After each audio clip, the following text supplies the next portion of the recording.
আজকে যে অঙ্কটা এনেছি দেখো 7 to the power 49 two the power x is equal two 49 two the power 7 to the power x. এইখান থেকে আমরা কিভাবে এক্সের মানটা বের করব দেখো সলভ। অঙ্কটা হলো 7 to the power 49 two the power x সমান 49 two the power 7 to the power x.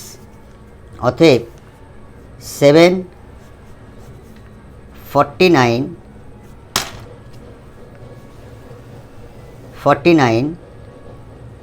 Two the power x is equal two, এখানে বেস 7 আছে, এইটাকে 7 বানাবো আমরা, বেসটাকে 7 স্কোয়ার মানে 7 7 49, বাইরে থাকছে আমাদের to the power 7 to the power X. এবার একটা নিয়ম আছে A M N is equal to A M N. তাহলে এইখানটায় 749 to the power x is equal to 7, দুইটা এখানে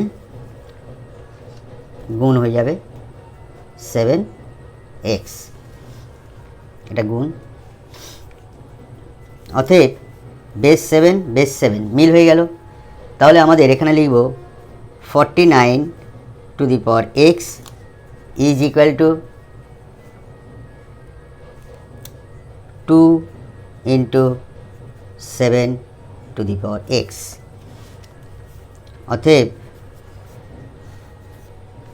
749 এক্স 2 গুণ 7 টু দি পাওয়ার এক্স, আমরা উভয় দিকে 7 টু দি পাওয়ার এক্স ভাগ করছি। অতএব দেখো এই 7 to the power x 7 to the power x কেটে গেল। এখানে একটা নিয়ম আছে এ বাই বি, দুটো এম থাকলে আমরা A by B whole to the power M লিখতে পারি। তাহলে এইখানটা আমাদের 49 7 whole to the power x is equal to 2।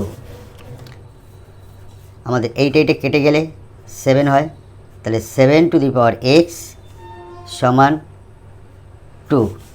আমরা উভয় দিকে লগ নিচ্ছি, log 7 to the power x সমান লগ 2। লগের নিয়ম অনুসারে এক্সটা আমাদের প্রথমে চলে এলো, এক্স ইন্টু লগ 7 লগ 2, অতএব এক্স ইন্টু লগ 7, এদিকেও ভাগ করছি লগ 7 দ্বারা, ডান দিকেও লগ 2